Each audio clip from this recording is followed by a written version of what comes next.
Hi, welcome. I'm Paul Bedford from Retention Guru, and if you're watching this video then you're likely to be someone who works in the health and fitness industry, you're a leisure operator, and you either work with single or multi-site business. Chances are also that you attended the LIW conference and as a result of that wanted a recap on the session I delivered on the Tuesday as the keynote presentation. Now, if you were there, then you'll understand that we did attempt to film this on site, but unfortunately because of the background noise from the conference itself, or more the music off the trade stands was so high, or the ambient noise was so high, it was actually quite difficult to be heard and even hear myself as I did the presentation. So we looked at the footage of that and decided that it just wasn't of good enough quality to put out. So what I've decided to do is re-record the presentation. You've got it as a talking head, and I'm going to drop the slides in and around, so I'm going to talk over the slides. But at least this way, if you were there, you get to see a nice clean presentation of it, and if you weren't there, this is what you missed. So I hope you enjoy it. It's approximately 45 minutes long in full. We'll cut it up into smaller parts to stick up on YouTube. If you've got any questions, please don't hesitate to contact me. You can contact me at paul@retentionguru.com and I'll answer your questions. Okay, so here we go. First of all, this is a presentation on the 2013 National Retention Report. It actually covers the dates 2009 to 2012. Couldn't be a full 2013 report until we were at the end of 2013, so it's a 4-year study. Now, I'd like to thank all those people who are at LIW for attending, but I'd also like to thank LIW for inviting me to present, as well as all the other people who've been really supportive along the way, particularly Health Club Management. And in Health Club Management this month there is an article on the report which highlights most of the figures I'm going to go through today. So you don't really need to sit and watch this and take notes. You could download the article from Health Club Management online and just follow along. It'll have most of what I'm talking about in there. I'd also like to thank the people who were responsible for the design of the report, which is ESC Creative, particularly Nick Hilson and his team, and for all of those operators that contributed data. It's so important to actually try and get data from the industry to tell how the industry is going, rather than just reporting individual sites or individual operators. So thank you to all those operators that contributed. I look forward to working with you all in the future. Okay, so let's get down to the report itself. There's actually 2 reports that I'm going to release this year. There's the white report and the black report. And I've got to say that in the early stages we looked at the reports as something we could produce in black and white. But also, you know, there's a great tendency at the moment to use very complicated infographics to illustrate points, and what it's possible to do with the type of data I work with is actually illustrate it fairly simply. And we did attempt to do everything initially in black and white. However, we found that on some of the graphs it was a bit difficult to understand what was going on. But the whole principle was, here's the UK retention data in black and white. The white report focuses on the quantitative measures, so a lot of descriptive statistics about size and scope of the study, and then we go on to the inferential statistics where we start measuring and comparing things, and most of that's done using a technique called survival analysis. Now the black report, which will be out November 2013, is slightly different. The black report is 1,000 interviews with customers, and although I've edited it down, it's still a substantial document. But the 1,000 customers that I interviewed and recorded on video, so we're going to stick some of those videos up as well, they'd all been members of at least 2 health clubs. So they joined, stayed and quit, and then rejoined and went somewhere else. And in some cases that happened at least 5 times so far for them. Now between them, those 1,000 members, they have 6,500 years of health club membership. That's a huge amount of time experience in our facilities. And these are people who've been in both the public sector and the private sector operations. Some have switched, so they started in private, went over to public. Some have switched back. It works the other way around.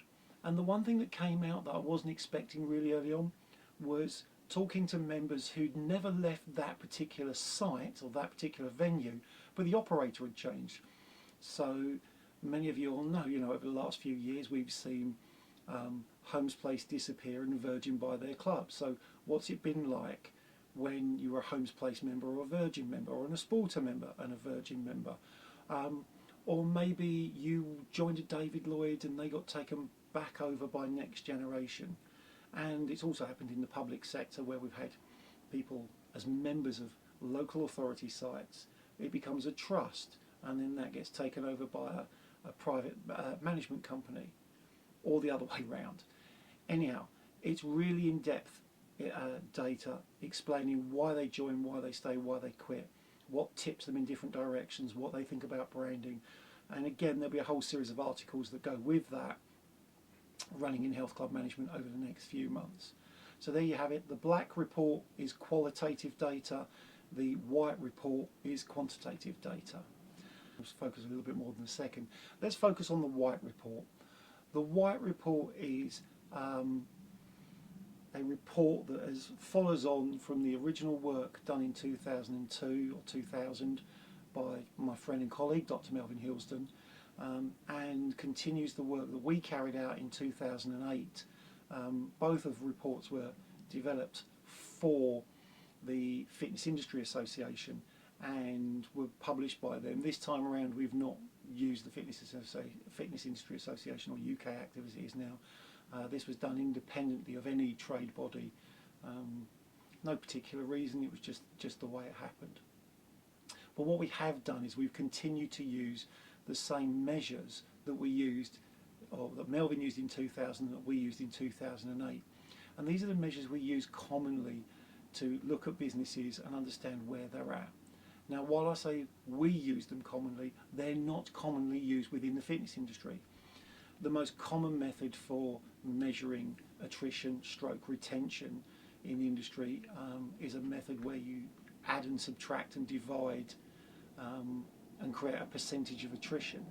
Now, I'm not going to deal with that here. Suffice to say, I'm not impressed with that as a technique, and I certainly wouldn't use that to measure the performance of any of the clubs or operators that I work with.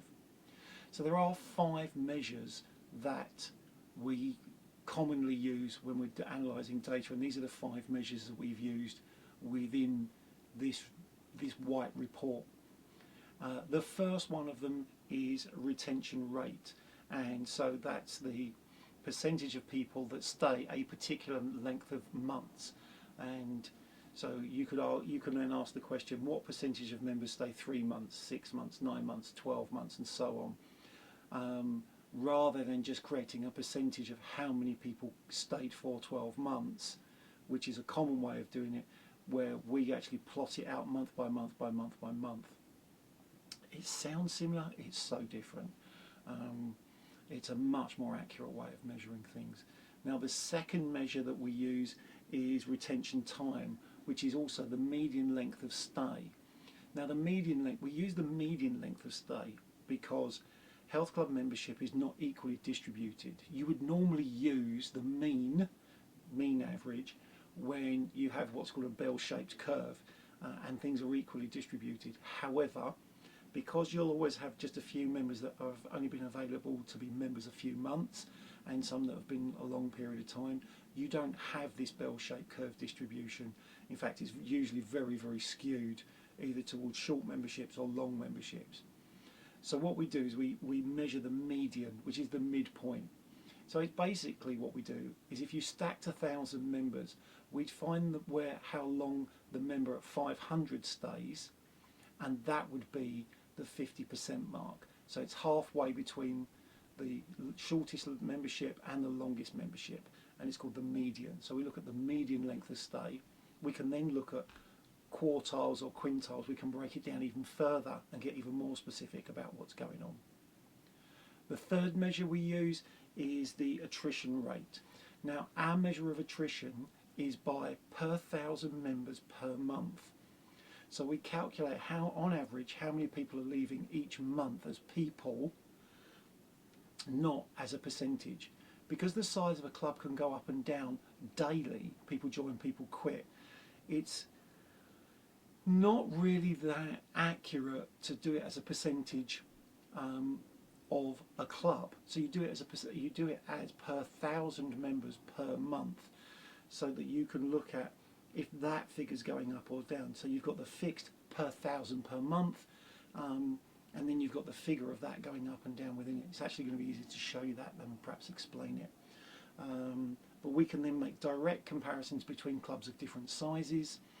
We can make comparisons between gender, age, how much people are paying, a whole variety of different things. The fourth measure we use is odds ratios. Odds ratios measure the odds of someone likely or less likely to quit than a set group. So if I take age, for instance, because I know that's coming up in a little while, if we take the age band 16 to 24 and each age band goes up 10-year periods, what we want to know is, in the next age band, 25 to 34, are they more or less likely to quit than the 16 to 24 year olds? And then we can look at the 35 to 44s and say, are they less or more likely to quit than the 16 to 24 year olds? So we have a set parameter variable. Here is going to be 16 to 24, and then we compare against that. So we look at the odds of people are more or less likely to quit. The final one that I'm going to describe here is the risk rate, or the risk of quitting each month. When you do statistical analysis of this type, what you are able to do is you're able to identify the risk of quitting each month. So at the end of month 1, it might be 2.4%. At the end of month 2, it might be 9% risk of quitting. So we can actually start to identify where in a member life cycle the risk of someone cancelling their membership is most likely. And I'll illustrate that in this presentation and in the report. Okay, so I've said this is a 4-year study. We started collecting data beginning January 2013, but the data we collected was for the period the 1st of the 1st 2009 right the way through to the 31st of the 12th 2012. That gives us 48 months of membership which to measure and which to draw our comparisons on. Now this also follows on directly from the end of the last report we did, which was 2008. So we've got 2006 almost continuously through now to 2012. Now this sample was derived from 100 sites, and I'll explain why 100 sites in just a little while. And also the data was collected from 38 operators. Now in the past we've completed studies which had more clubs involved, and sometimes more operators, but actually less members.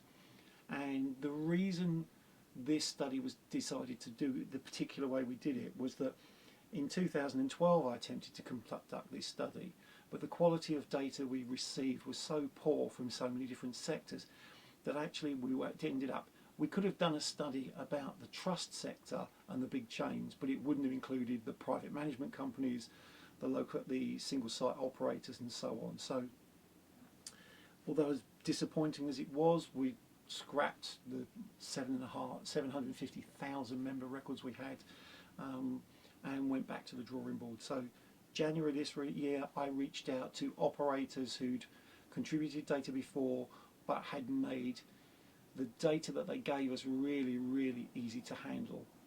So 100 sites, 38 different operators.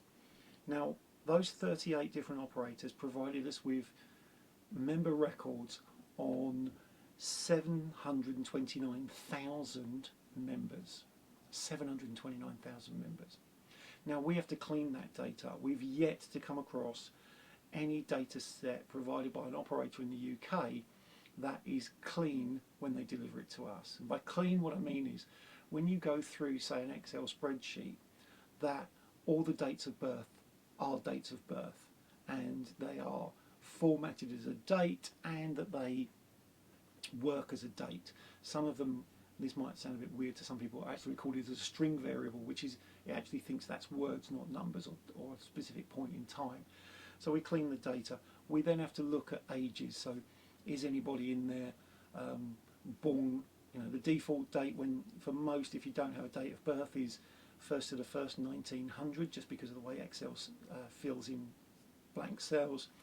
And then you've also got people who haven't been born yet, or they've just been born. So keystroke errors is the biggest problem we suffer from with handling the data. But once we'd taken that 729,000 members records, what we've ended up with was 342,759 clean records. They had all the data on all the variables we wanted, and it allowed us to do analysis on that. Now this is a huge study. If you look at most studies of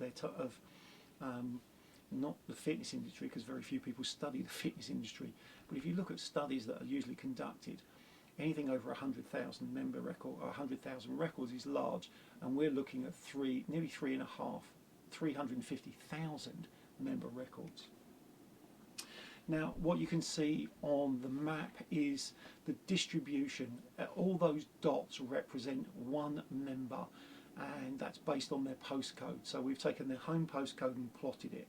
Now that might mean that some of them don't train where they live, which is because they commute, but you get a real sense that the data for this report is nationally representative. All the high population areas in the UK are represented, and funnily enough, all the areas where there's low population, in fact there's also little health club activity, those appear as white. So you can see on this slide that it is truly a representative sample of the population.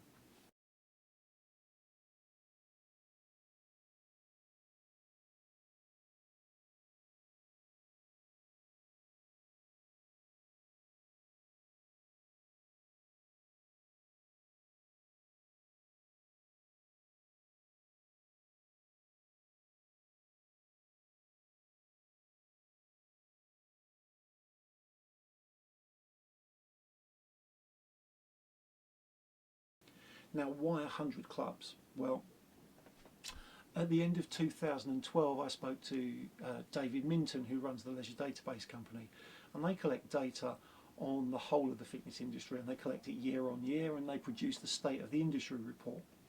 Now, in the 2012 State of the Industry report, it was reported that just almost 50-50 of the health clubs and facilities in the UK half were in the public sector, half were in the private sector.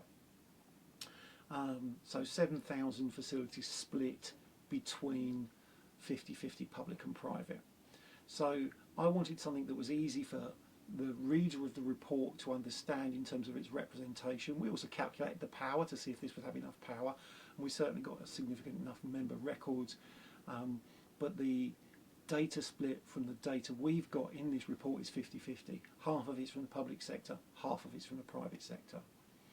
Then if you actually look at further into the State of the Industry report, what you see is that it breaks down.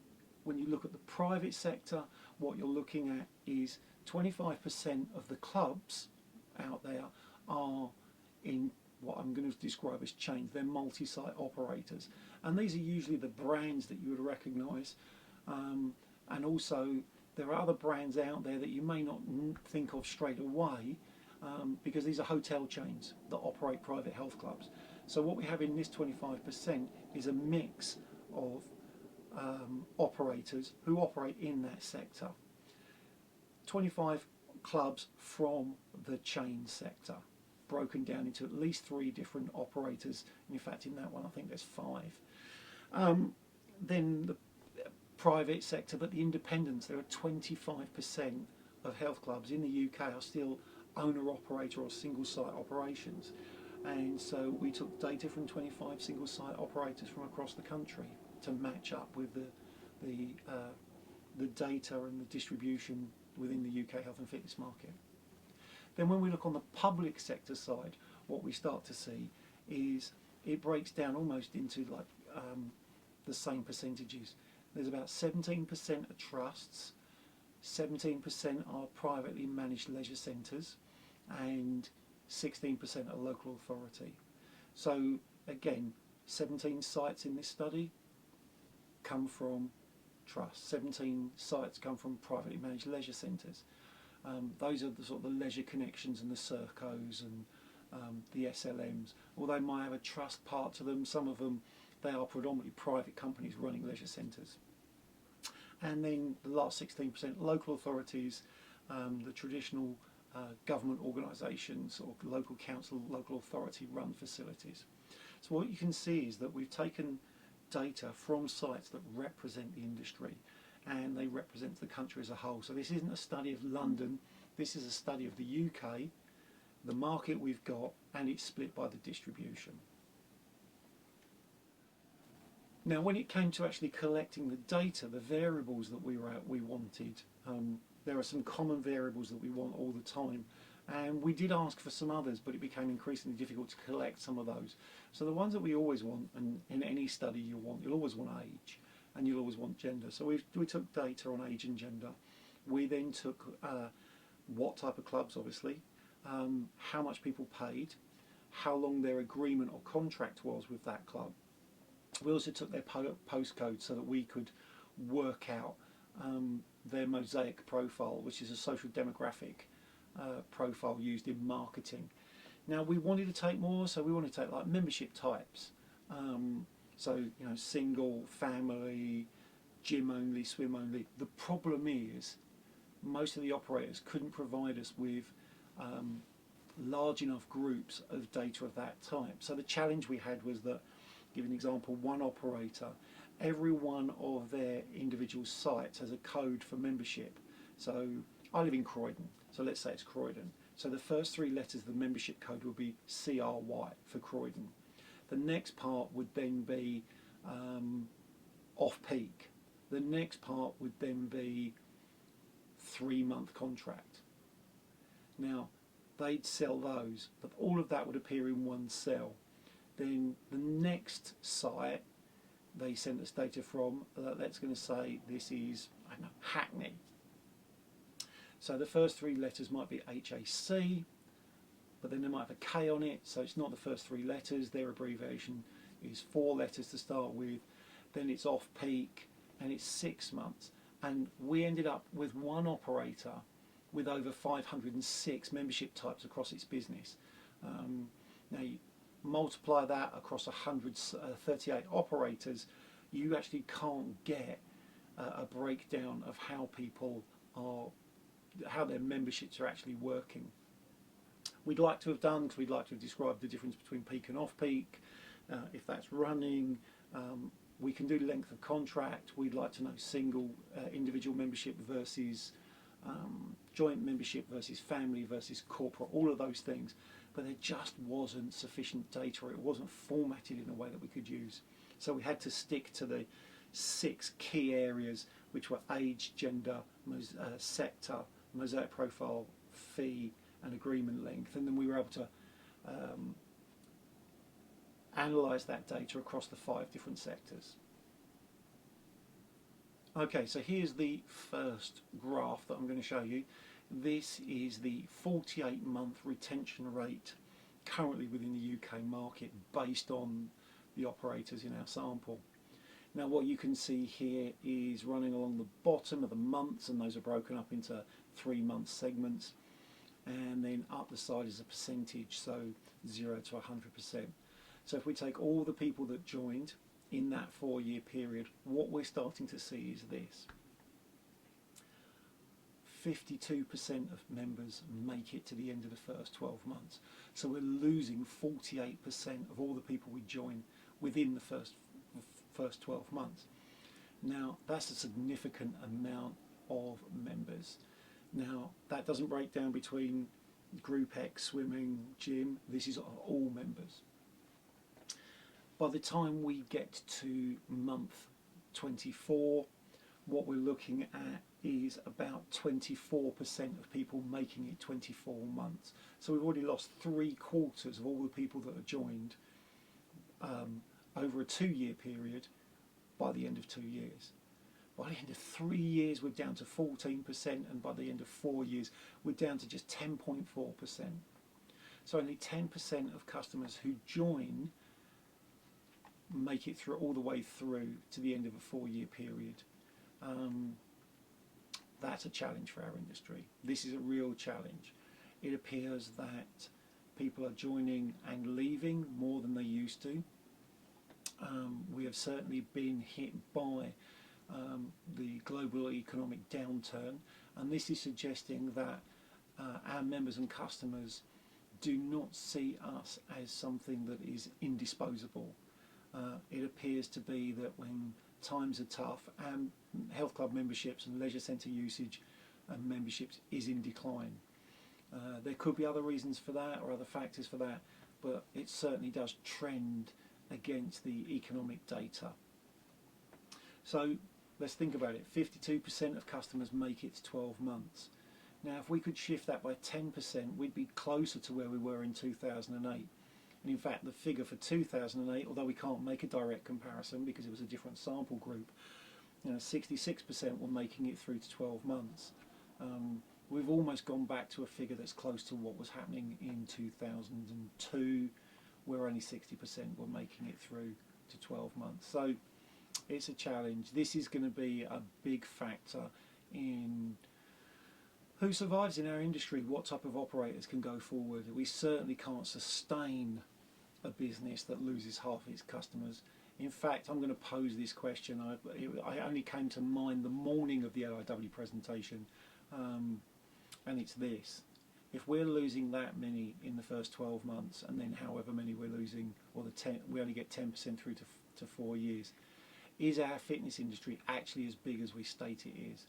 Because it looks here as if almost half the members could actually have joined a club, quit and gone somewhere else, and we have no way of tracking them. So we could be double counting people. They joined somewhere, then they joined somewhere else, then they joined somewhere else, and we think these are all new members, where in fact we could just be seeing a spiral of flitting from one club to another, and that is going to be a challenge. We have no way of measuring that as yet. I've got some ideas on how you do that, but we'll save that for another video.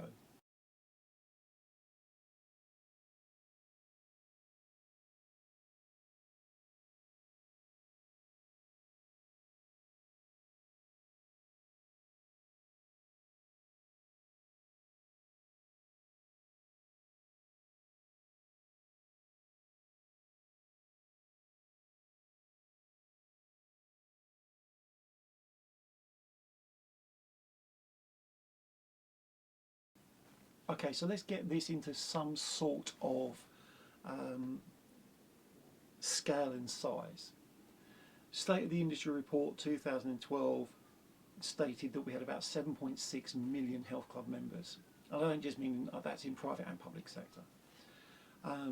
Using the concept that we would lose 48% of them, that would leave us with 3.9 million member records after, or 3.9 million members after just 12 months.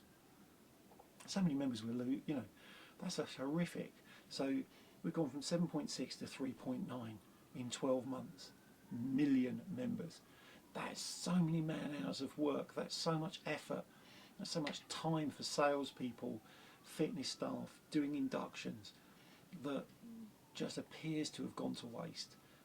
So I get on my high horse. We really need to address this. Now what we're looking at is for every 1,000 members, we're looking at an attrition rate of 55 members per 1,000 members per month. So if you had a health club of 1,000 members, each month you'd approximately lose 55%.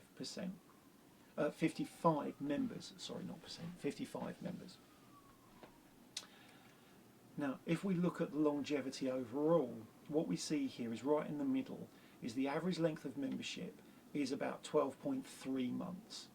So, if we average it all out, the median, 12.3 months. However, if you look at the 25th percentile, they're only staying 5.8 months. So almost 25% of customers don't stay beyond 5 months, 5.8, nearly 6 months.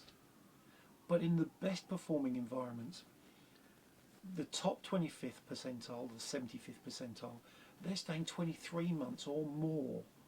So there's a real wide range of what's going on here. It's not like all the clubs and all the operators are behaving exactly the same. We've got the average as 12, the low as just almost 6, but a high of more than 23 months of membership.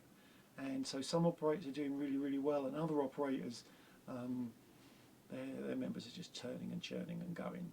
And it's going to be a challenge going forward. Now, this slide, this is the overall risk rate, and you can see the different percentages on this chart. And what you notice is that there is a significant peak or risk of quitting at month 12. We're nearly 10% risk of quitting at month 12.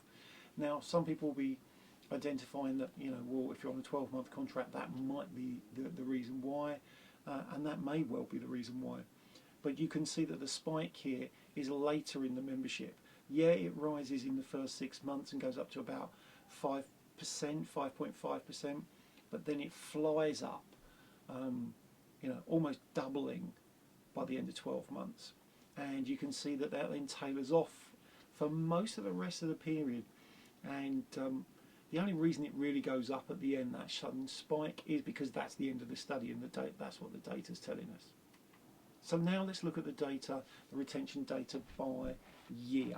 Let's get a sense now of what's been going on since 2009. Well, in 2009, you can see that great big long curve all the way out to 48 months. It was pretty close to where we were a few years ago, but you know, again, different sample sizes are not really true to make that comparison. But you can certainly see it got worse in 2010 and then worse again in 2011. And although 2012 is showing some improvement, I'd be cautious here.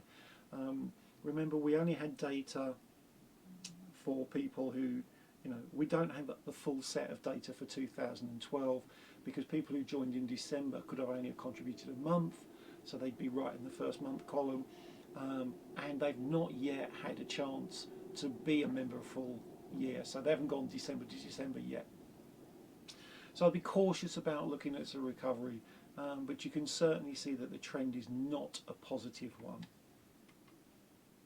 If we just look at the 12-month period, because we can make direct comparisons here, you can see yet again just a close-up.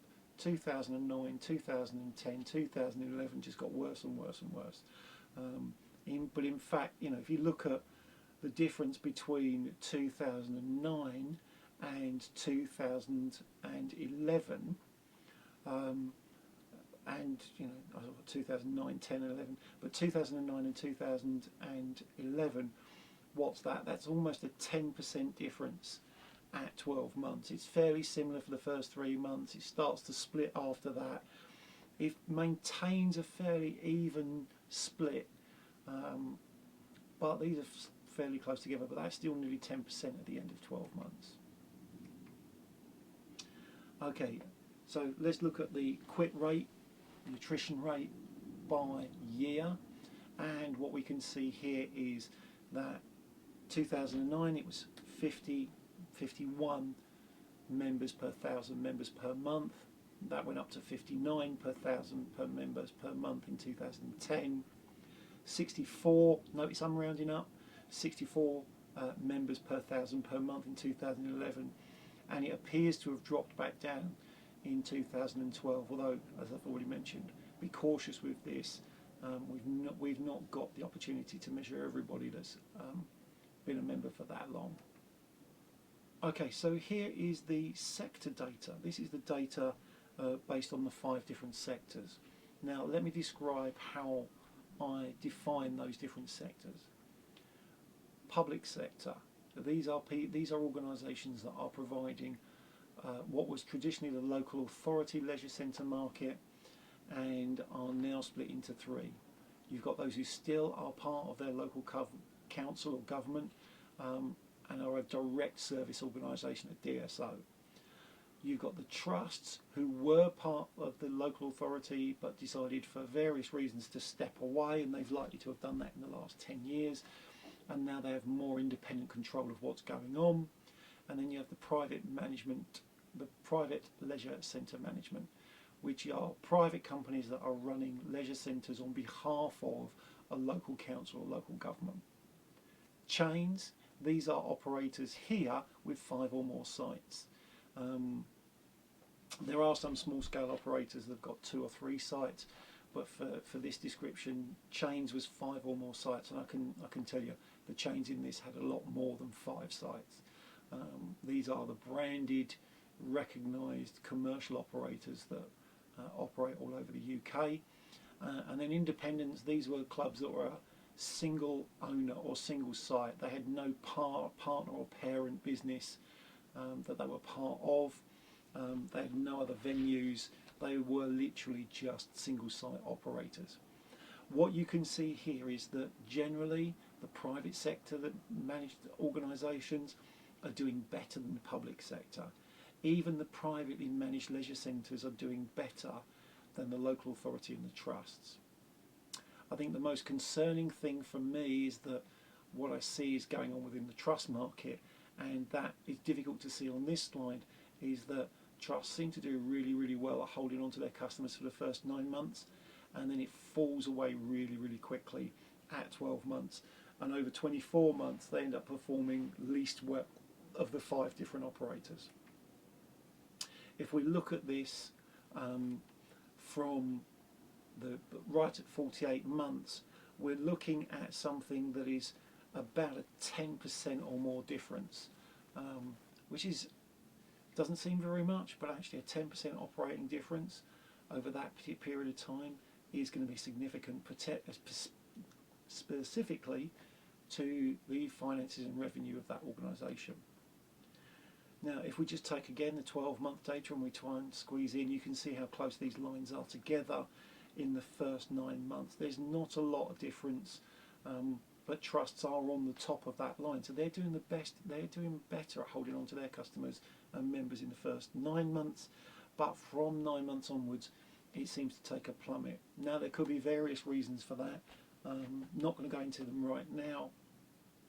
But there are certainly things that trusts are doing now that increase the risk of their members and customers quitting that other sectors of the industry aren't doing.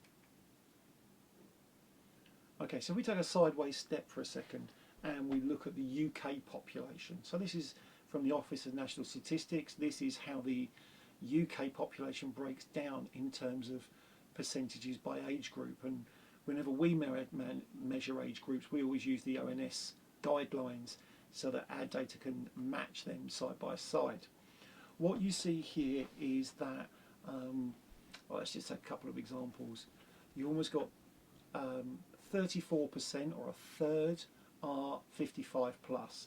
Everything else is pretty much equally distributed. So, you know, 16 to 24s, 25 to 34s, and so on. It's like 16 or 17%. So that's how the UK population breaks down. Let's now have a look then at how the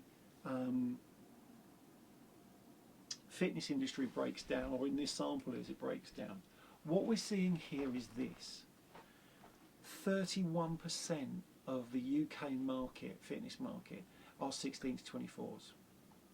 A further 33%, another third, are 25 to 34s.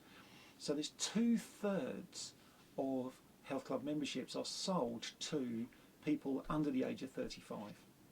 2/3.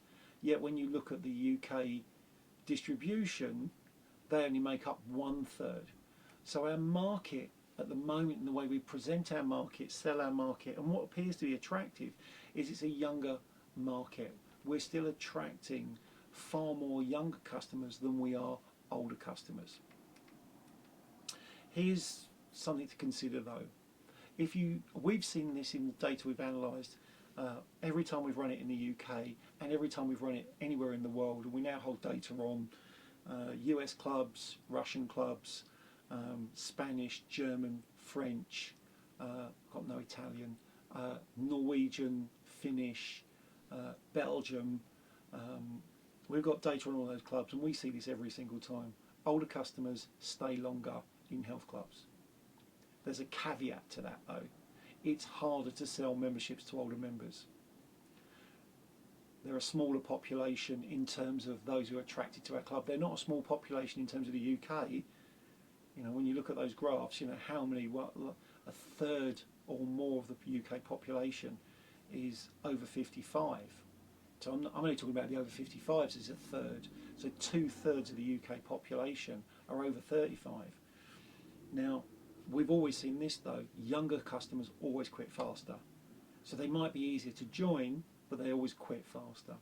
Now, it might be something to consider in terms of the way in which you pay commissions or follow up on this, is that in the clubs that I've operated and with the operators I work with, we actually take into serious consideration whether you pay any commission on younger members, but a substantial commission, perhaps half as much again as you'd normally pay for all those customers over the age of 55 that you can sign up, or certainly older members, because older members stay longer, and if they stay longer they're worth more money, so it's worth paying more commission. What we have noticed is that when you do that, salespeople start asking for marketing material that attract older members. The marketing team start producing that, and suddenly there is a shift. But that may not be your market, it may not be your demographic, and certainly your philosophy of your club may not be attractive to an older participant. But the data's there. Age is a predictor of how long people stay. Now, people have been asking this question for the last few years, particularly with the low cost and budget market increasing. Does it have an impact? Does paying less mean people stay longer? The information that we have here is resoundingly no. In fact, the lower people pay, the more likely they are to quit. And if you look at this graph, what you're seeing is that people paying less than £40 are more likely to quit than people paying more than £40, or even up to £50 in some cases. There is a significant difference. There is a difference early on, but there is a significant difference over 48 months. And you can see that split starting to occur around about the 24-month mark.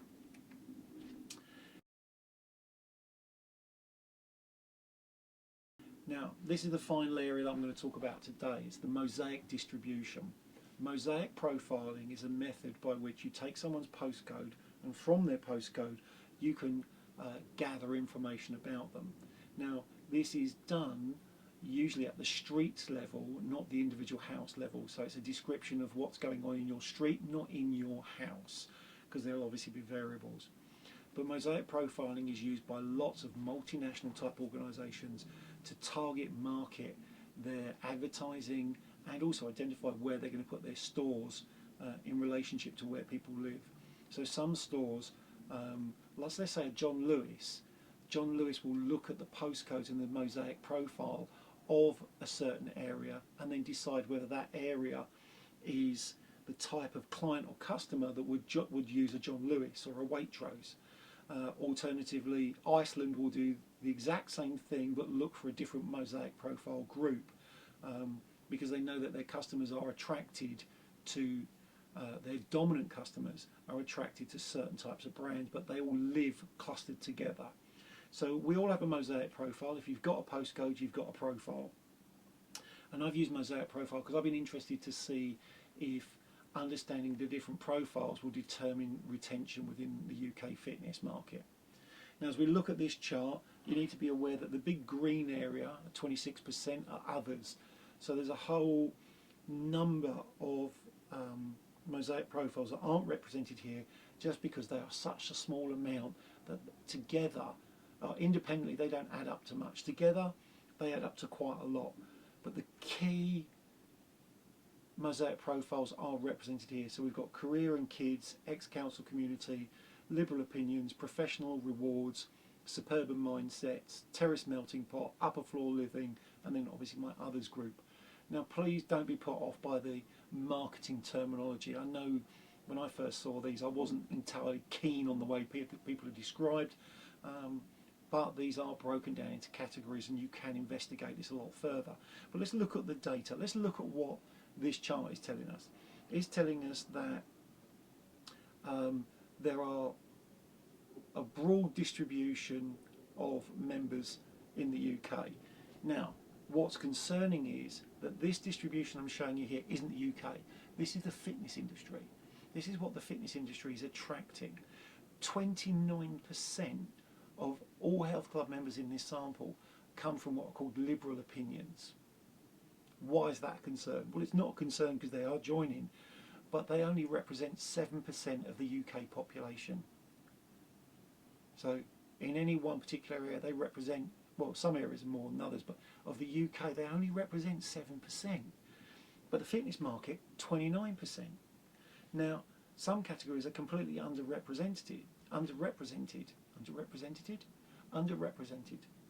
And if you look at the data and you look at the figures, what you'll see is that that's not just true of the market, but that's also true of the sectors. What we'd expect to see is that different sectors attract different types of mosaic profile, so that certain groups will be attracted to local authority or trust market, and others would be attracted to the private clubs or the private chains. But this is what actually happens. This is mosaic profile by chain, and you can see that, yeah, not surprisingly, liberal opinions are quite high in that group, and that's what they look like in independents. You think, okay, that's fair enough, I get that. You know, someone might choose to go privately to a health club or a health club chain, but that's trusts. You can see, while not as large, it's still a large proportion of all the members that trusts attract. And this is privately managed leisure centres. Again, they're attracting similar types of people. You know, each one of these has pretty much the same distribution. You know, there's a slight difference between what's called suburban mindsets. Those are the dark blues and the royal blues. But, you know, we're not seeing a lot of difference between the different operators. What we're seeing is sameness. Now, the reason for that may be that the sales tactics and approaches used by some of the big, or by the leisure trusts, they're actually adopting the same behaviours that the private sector were operating. And in fact, it's not uncommon when I visit the different operators I'm working with and others to find that the marketing manager and the sales manager have a private sector background, and they've come into the business, and all they've done is they've taken all their training and their application of what they learned in the private sector and applied it to the public sector. And guess what? They're attracting the same people. So rather than their market expanding into other segments, what we're seeing overall is actually a coming together, a sameness of things, where there's a lot of sameness around price, there's a lot of sameness around the types of people attracted, there's a lot of sameness around the agreement lengths, their mosaic profiles, and in fact when we look in the sites we're seeing a lot of sameness in terms of just the way clubs operate. Now, while branding may distinguish you by your logo and your colours, what we're not really seeing is a branded experience. It's all at the marketing level, it's not at the actual delivery level. There are very few operators delivering their own branded experiences, which is a bit of a shame, because back in the mid 2000s, 2004, 6, 8, so on, you were seeing like David Lloyd were the David Lloyd experience, SLM had the banana program, a health club chain called Dragons, which was subsequently bought out by LA Fitness, had the Dragons Promise. These were all branded member experiences. They seem to have disappeared now, which is a bit of a shame.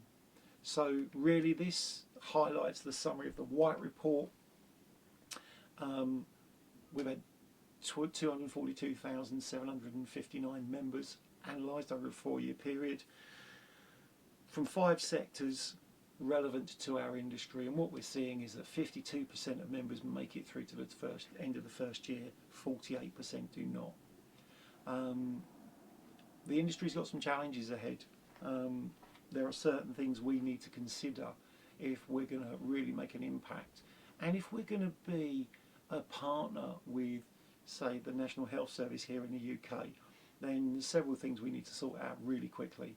One, data collection. We can't go forward and say we can be a partner in delivery of health if we can't even keep records accurately on dates of births and things like that. We also need to think about the way in which we deliver our services. Our services are becoming narrower and narrower.